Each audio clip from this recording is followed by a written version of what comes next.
Bonjour et merci d'assister à ce débat d'une heure qui réunit ce matin à la République du Centre les trois candidats au second tour de ces élections régionales. Nous recevons donc Philippe Loiseau, chef de file régional du Front National, qui a franchi en tête la ligne du premier tour avec un score de 30,5% des voix. Bonjour Monsieur Loiseau. Bonjour. Nous accueillons aussi Philippe Vigier, tête d'une liste UDI, les Républicains, Modem, qu'il conduit depuis le début de cette campagne avec Guillaume Pelletier, chef de file des Républicains, et Marc Fesneau, chef de file du Modem. Cette liste a été choisie par 26,2% des électeurs dimanche. Bonjour Monsieur Vigier. Bonjour. Le troisième candidat qualifié avec 24,3% des suffrages est François Bonneau, à la tête d'une liste Parti Socialiste, Parti Radical de Gauche, auquel on peut ajouter depuis lundi midi Europe Écologie Les Verts et Nouvelle Donne. Bonjour Monsieur Bonneau. Bonjour. Nous serons 4 journalistes à vous interroger, représentant tous les titres de la presse quotidienne régionale du Centre-Val de Loire, Bruno Besson de la Nouvelle République, Sébastien Coratin de l'Éco Républicain, Franck Simon du Biret Républicain et moi-même, Philippe Abline, pour la République du Centre. Outre nos propres questions, nous vous poserons celles formulées par des citoyens et ayant répondu à notre appel via les réseaux sociaux. La première question, on va revenir un petit peu sur le premier tour. Monsieur Loiseau, on dit que le vote du Front National, dans les sondages en tout cas, on dit que le vote du Front National est le vote le plus sûr, c'est-à-dire que les gens qui votent Front National au premier tour, souvent votent Front National au second tour. Est-ce que vous comptez faire le même score? Est-ce que vous comptez faire plus? Très bonne question. Après, la question, toujours sur le premier tour, pour M. Vigier et M. Bonneau, vous avez choisi deux stratégies différentes. M. Vigier, une union de la droite et du centre dès le premier tour, avec le problème d'un manque probable de réservoir de voix au second tour. M. Bonneau, vous avez choisi une fusion au second tour, avec une incertitude sur le report des voix. Donc, Monsieur Loiseau, je vous propose de commencer. Oui, écoutez, d'abord, nous avons obtenu un score historique, on a eu l'occasion de le dire ces derniers jours, effectivement, 30,5%. C'est évidemment très encourageant. Je pense très sincèrement que nous allons améliorer sensiblement notre résultat du premier tour, pour plusieurs raisons. D'abord parce que le fait d'être en tête, vous savez, ça crée une dynamique. Et il y a fort à parier qu'un bon nombre d'électeurs qui ne pensaient pas nous voir arriver aussi haut au premier tour vont être boostés en quelque sorte, remobilisés, je dirais, pour voter ce second tour dimanche prochain, de manière à nous faire augmenter et surtout gagner ces élections. Je pense d'autre part que ce sera difficile pour M. Vigier de garder toutes ses voix, même s'il n'y croit pas peut-être. Mais effectivement, il y a un nombre important, je pense, d'électeurs qui ont voté pour les Républicains, le Modem et l'UDI au départ, mais qui ne souhaitent absolument pas voir la gauche conserver cette région, les manettes de cette région, et qui ont bien sûr, vers le vote utile que nous représentons aujourd'hui, que le Front National représente.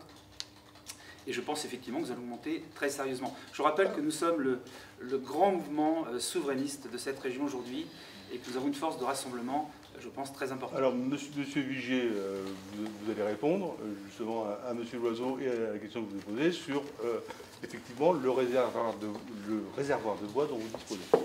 Écoutez, c'est très simple. Nous sommes arrivés deuxième. Donc ceux qui sont en capacité de les mobiliser avec l'élan du premier tour, c'est nous pour le second. Pourquoi? La première chose, c'est que le Front National a fait le plein des voix. C'est toutes ces personnes qui, avec cette crise, cette désespérance, avec ces attentats, avec évidemment cette crise des migrants, tout cela, l'échec de la politique nationale conduite par François Hollande, l'échec de la politique régionale conduite par les représentants socialistes dans cette région, fait qu'il y a eu naturellement un vote très important qui est allé sur le Front National. Et au deuxième tour, qu'est-ce qui va se passer? Il y a des électeurs déçus de la droite qui ont dit bah, écoutez, on va vous donner aussi un coup de semonce, on va aller voter Front National. Mais au deuxième tour, on sera là, la dynamique sera là. Preuve en est, c'est qu'il y a moins d'un électeur sur deux qui s'est mobilisé. Et l'enjeu de dimanche, c'est de savoir si moins d'un habitant sur deux prend en main le destin de la région pour les 6 prochaines années. Qu'est-ce qui se passe encore?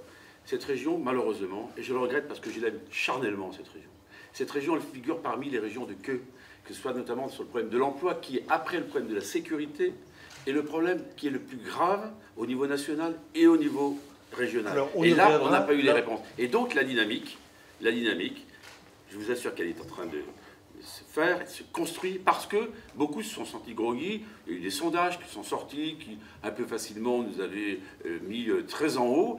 Et moi, j'avais toujours été extrêmement prudent. Mais j'ai bien vu depuis 3 semaines qu'avec ce qui s'est passé avec le Bataclan, j'ai bien vu depuis 3 semaines, avec ce mouvement très fort qu'il y a eu aux Invalides, où on voit bien que la nation a été touchée au cœur. Donc, en plus, le candidat socialiste, M. Bono, a fait une partie du plein des voix. On voit bien que le front de gauche, qui était attendu à 8-9%, s'est retrouvé à 4,5% dans l'incapacité même, je dis bien dans l'incapacité, de fusionner. Enfin, les reports de voix à gauche, on sait très bien qu'ils sont toujours très mauvais. Et ils le sont d'autant plus qu'au niveau national, il y a une opposition frontale entre les frondeurs du Parti socialiste, le front de gauche et le représentant du gouvernement, M. Bono. Alors, M. Bono, vous allez répondre sur ce report de voix. Oui, je regarde la dispute là entre le représentant de la droite et le représentant de l'extrême droite. Moi, je vais essayer de faire simplement, objectivement, un examen du premier tour. Au premier tour, un vote important pour le Front National, un vote faible pour la droite par rapport à ses attentes. Ça a été constaté par tout le monde, c'est dit, c'est une défaite pour la droite. Un réflexe. Et pour la majorité que je conduis aujourd'hui à la région, 3 listes en présence qui totalisent 35%. 35% pour la majorité que je conduis et que je conduis. Monsieur Vigier, c'est la vérité. 35%. Il est arrivé 3e. 35%. Dès le soir du premier tour, un appel très net à la fusion des listes. C'est fait avec les écologistes. Un appel très net de Nicolas Sansu, qui conduit la liste, qui est la liste du Front de gauche, pour que se poursuive à l'échelle de notre région une mobilisation des humanistes, des citoyens engagés à gauche, de tous ceux et toutes celles. Je dis aujourd'hui que la dynamique, elle est là, on le sait, je le sens partout sur les marchés, la dynamique, elle est là pour faire barrage au Front National.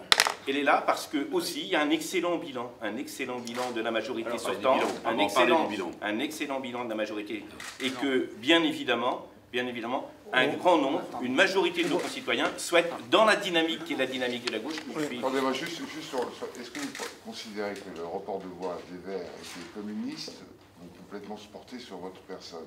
Non, on sait bien que le premier tour... Non seulement, mais on a l'habitude de cela pour la région.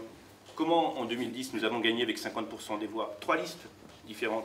Le report s'est fait et nous avons fait plus que la somme des voix du premier tour. De la même manière, je pense qu'un grand nombre de ceux qui se sont abstenus vont se mobiliser parce qu'ils savent que la liste que je conduis aujourd'hui est la seule capable de l'emporter face au Front National. Alors, jamais, M. Bono, la gauche n'avait été aussi hostile au gouvernement en place. Bien sûr. C'est quand même la grande différence. Mais c'est un vote régional, il faut le dire et le répéter, c'est un vote régional sur le bilan. L'ensemble des forces de gauche, le bilan régional, l'ensemble des forces de gauche sont en Monsieur Bono, il y a quand même un élément très particulier, on l'a suivi, c'est que le Front de gauche a fait campagne,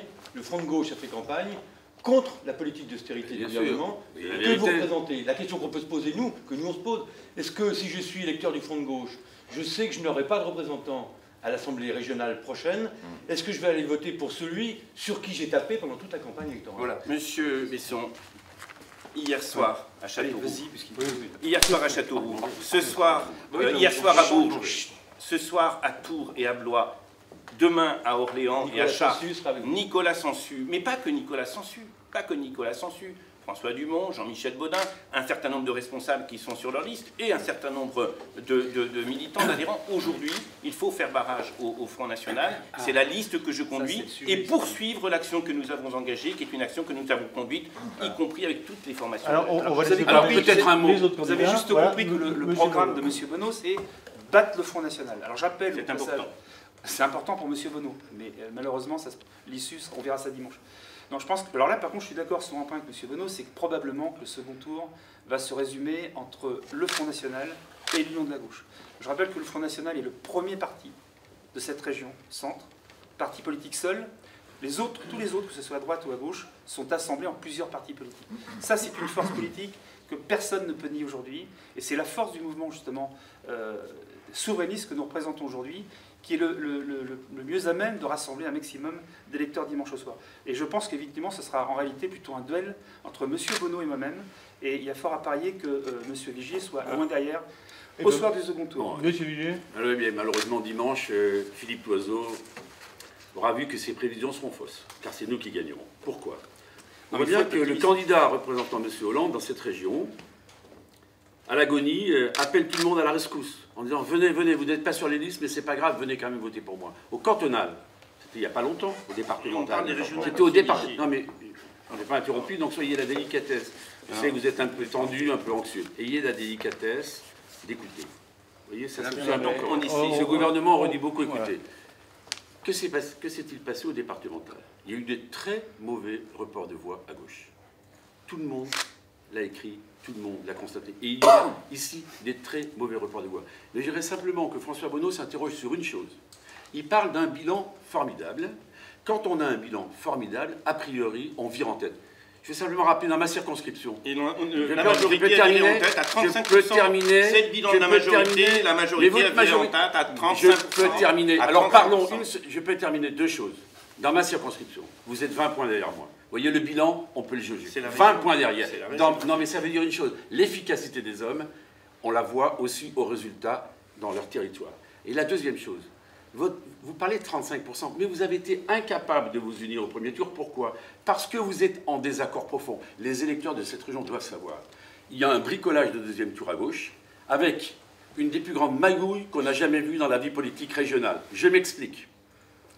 Les électeurs de cette région doivent savoir que les socialistes et les écologistes, pour garder leur siège, pour garder leur rémunération d'élus, pour garder une once de pouvoir, ont fait un assemblage de listes dans lequel avant le premier tour. C'était annoncé avant le premier tour. Non, pour le deuxième tour. Pour garder le pouvoir, je parle pour le deuxième tour. Qu'en fait-il? Le candidat chef de file écologiste, M. Fournier, candidat dans le département de Loir-et-Cher, est parti à l'abri dans le département d'Indre-et-Loire. Pourquoi n'est-il pas resté en Loir-et-Cher? Je vais vous dire pourquoi. Parce que vous avez peur de perdre, et vous avez raison. Parce que s'il était resté 3 en Loir-et-Cher, à la fusion des listes entre les socialistes... En troisième position, vous voulez dire. En troisième position. Monsieur Vigier, on est dans une région de la gastronomie et non pas de la cuisine. Pardonnez-moi, ah, justement, c'est vous qui faites de la cuisine politicienne et toutes ces magouilles condamnées par le peuple qui n'en peut plus. S'il était resté dans le département de Loir-et-Cher, il aurait été en troisième position. Or, comme ils vont perdre, il n'y aura que 2 élus en Loir-et-Cher. Donc, M. Fournier est parti en Indre-et-Loire pour se protéger et avoir un mandat. Et le candidat d'Indre-et-Loire est parti dans le Loiret. Je veux simplement vous dire, François Bonneau, tout cela, ça n'est pas bien. Tout cela, ça conduit à quoi? Au rejet de la classe politique. Alors justement, le et rejet ça, c'est inacceptable. Vous qui êtes sur les valeurs, vous qui êtes sur l'humanisme, eh bien, vos valeurs et l'humanisme viennent de s'effondrer au grand jour. On sait que les manœuvres sont plus importantes que l'intérêt des habitants. Et moi, ce qui m'anime, c'est l'intérêt des habitants de cette région. Juste une question d'internaute, justement, sur le monde politique. On assiste depuis plusieurs élections à des classiques triangulaires, PS, droite, Front National. Il y a un internaute qui nous a posé la question, pourquoi aucune personne de la société civile n'est sur vos listes en position éligible? Nous ne voulons pas de professionnels de la politique. C'est mon cas. C'est mon cas. Je suis agriculteur. Je voudrais simplement dire de la politique. Parce que le peuple m'a élu pour représenter les agriculteurs, le monde agricole, parce que je suis membre de la commission agricole. Bon, oui, mais en partie, oui, non, mais je suis député du peuple, enfin, non. Non, mais je suis député du peuple comme tout le monde ici. Alors, ce que je voulais dire simplement, par rapport à ce que je viens d'entendre, M. Vigier et M. Bonneau qui se chamaillent un peu là. On ne chamaille pas, on dit la vérité. En fait, non, mais d'accord, non, mais peu importe. La vérité est bonne à dire ou pas? Non, ce que je constate, oui, tout à fait. Bien. Et la vérité, je veux dire, c'est la vérité de cette région. La réalité de cette région, comme dit Philippe Vigier, c'est que les amis de M. Vigier ont soutenu quand même plus de 98% des projets de la gauche. Ils n'ont jamais voté le budget de la région. Non, mais des projets. Non, mais les projets. Ils n'ont jamais voté le budget. Mais non, mais je ne peux pas laisser dans les contre-vérités. 98,22% les contre-vérités, on ne les laisse pas passer. Des projets de la gauche ont été soutenus en commission permanente, notamment par M. Vigier et ses amis. Pas du tout. J'avais voté je voulais vous dire également juste un petit commentaire sur les alliances. On voit bien que l'alliance, les Républicains, anciennement l'UMP, le MoDem et l'UDI sont une alliance contre nature. Pourquoi? Parce que le MoDem, je tiens à le rappeler quand même, et son leader ont soutenu M. Hollande à la présidentielle de 2012. Vous voyez bien que là, il y a une alliance contre nature. Vous ne vous trompez jamais, vous, dans la vie politique? Vous avez toujours raison. Non, mais c'est un constat. Eh bien, les politiques feraient bien c'est un échec. Je vais répondre. Non, mais c'est un Il est quand échec. même normal sur moi qui répond. J'ai mis en cause. 5 points derrière le FN. Eh bien. Le FN se retrouve en tête. Voilà les explications, elles sont très simples. Il y a un ras-le-bol des politiques menant en alternance depuis plus de 30 ans entre la gauche et la droite. Les Français en ont marre d'entendre ces politiques, la classe politique leur mentir et ne jamais tenir les promesses. Résultat des courses, eh bien, l'union des droites et du centre prennent une claque au premier tour, l'union de la gauche, j'en dis pas plus, vous l'avez vu, et c'est vrai que l'alliance avec les communistes, enfin le front de gauche en tout cas, sera assez compliquée. C'est pour ça que je Une crois... alliance, ils votent contre. Non, mais oui, mais justement, une alliance contre nature également, c'est ce que je voulais dire. Et à mon avis, il y a fort à parier que le grand perdant dans l'histoire, au deuxième tour, en tout cas au soir du deuxième tour, c'est le cas au premier tour, ce soit justement cette alliance, les Républicains. Alors, justement, on va laisser M. Vigée. Je laisse faire. C'est un constat. Ne pas avoir payé un petit peu ce grand écart entre Modem, droite et bien sûr, et quand même un écart quand même assez important. C'est pas un grand écart. Vous ne pensez pas que les Républicains ont... Ça fait foi. Il y avait... On peut se faire plaisir Non, à bon mais compte. On peut se faire plaisir c'est un à bon compte. constat. Philippe Loiseau, on peut se faire plaisir à bon compte. Vous avez fait plein C'est des le résultat. Non, pas du tout. Vous avez fait le plein des voix au premier tour. Vous êtes au taquet. Vous allez diminuer au second tour. Eh ben, on verra ça dimanche. Vous diminuerez au second tour parce que les électeurs n'ont pas confiance. C'est juste de dire à tout Mais la question par rapport au modem, quand même. Je vais répondre, je vais dire deux choses. Un, je réponds au modem et je veux parler de la confiance. Parce que la confiance, c'est la condition pour gouverner. On l'a vu au premier tour. Par rapport au modem, les choses sont très simples. Les modems a imaginé en 2012 qu'il y avait peut-être une partie de chemin à faire avec ce gouvernement. Chaque fois qu'il y a eu des propositions à faire au Parlement, chaque fois le Parti socialiste a balayé d'un revers de main toutes les propositions qui pouvaient être faites parce que c'est un système sectaire qui a été mis en place. Donc François Bayrou a reconnu, et je ne suis pas ici pour le dire à sa place, a reconnu qu'il s'était trompé dans la vie politique, dans la vie, dans la... Philippe Loiseau, une chose, c'est pas un homme de gouvernement. Ne soyez pas aussi, comment dirais-je, déterminé en expliquant que vous, tout ce que vous dites est parfait. Moi, j'ai pas la prétention de gagner dimanche. Je dis qu'on a une chance énorme. Vous n'avez pas la prétention de gagner dimanche. Vous venez enfin d'avouer que vous allez perdre. Non, moi je suis humble. Je dis qu'on a des chances sérieuses et je suis pas le premier. Je suis pas en train de dire qu'on va gagner. Je dis simplement qu'il y a de fortes chances qu'on emporte et je pense qu'il y a fort à parier qu'au soir du deuxième tour, enfin que oui, au soir du deuxième tour, on se retrouve tous les deux, M. Bonnet et moi, en tête. C'est pas le cas. Un grand écart avec le modem. A priori, donc sur les modems, l'accord est un accord solide, un accord politique où nous, par rapport à la liste de gauche remaniée, rebricolée entre les deux tours, nous sommes d'accord sur notre projet. Parce que le projet du premier tour, c'est le projet du second tour. Les équipes du premier tour, ce sont les équipes du second tour. Et puis, enfin, quand même, est-ce que les électeurs de cette région... Est-ce que les électeurs en région, on a vu avec M. Sarkozy... Mais il n'y a pas de problème de M. Sarkozy ni rien. Le programme, c'est un programme régional. Est-ce que oui ou non, sur le projet que nous avons écrit, il y a des divergences entre nous? Il n'y en a aucune. Ce projet, c'est le même, je le répète, pour le premier et le deuxième tour. Et pardonnez-moi pour le candidat de la gauche. Cette région est en situation d'échec. Tous les indicateurs économiques sont au rouge. Alors, on y reviendra. On y reviendra. Oui, parce que c'est une discussion entre ceux qui vont gagner. Monsieur Bonneau, voilà. Merci. Non, c'est important. Alors, tout d'abord, moi je crois, franchement, que le débat auquel j'assiste, là, il n'est pas au bon niveau. Ah oui, les magouilles politiques sont plus au niveau. Monsieur Vigée. C'est la vérité. Ça vous blesse, mais c'est la vérité. Il faut vous calmer. Non, c'est vous. Non, c'est ce que vous allez dire sur la télévision. Il faut vous calmer. Vous n'acceptez pas que je vous mette le doigt dans la confusion. Laissez parler, monsieur Bonneau. Ne prenez pas trop de cachets, calmez-vous. Oh, je prends aucun cachet. Voilà. Excellent, c'est là. Prenez-en les cachets. Attention à ne pas être insultant parce que... Non, mais écoutez, je peux parler, monsieur Vigée? Non, il y a des mots qu'il ne faut pas prononcer. Monsieur Vigée, vous savez, je peux parler? On est dans un débat. Un débat, c'est démocratique. Chacun s'exprime, ok? Voilà, on y est. On recommence. Donc, je voulais dire que le débat auquel on assiste est un débat, à mon avis, qui n'est pas le bon débat. Il ne s'agit pas de supputer si ceci, si cela. Moi, je vous dis très franchement qu'il y a, et chacun le sait, chacun l'a dit, un rassemblement qui se fait pour que les 35% qui se sont exprimés pour la majorité sortante puissent être amplifiés dimanche prochain. Et ce débat, il faut le situer à quel niveau? Il faut le situer, oui, sur les valeurs. Philippe Vigée le disait tout à l'heure. Il faut le situer sur les valeurs. Je ne sais pas à combien on terminera au final, mais je sais que dans cette région, il peut y avoir une majorité de femmes et d'hommes qui disent très clairement que la solution, qui est la solution portée par le candidat représentant le Front National, n'est pas en adéquation avec les valeurs de notre région et avec les valeurs fondamentales de la République. Il y a trop, monsieur Loiseau, de volonté de diviser, d'opposer les uns aux autres dans votre approche. Il y a trop de remise en cause des solidarités fondamentales. Je crois que sur ces valeurs-là, et sur un bilan, c'est pas moi qui le dis, une gestion classée première au niveau national, des promesses tenues à 74%. Les gens le savent. Les gens le savent. Sur ce bilan, sur la confiance, nous serons en situation de l'emporter parce que le rassemblement s'opère.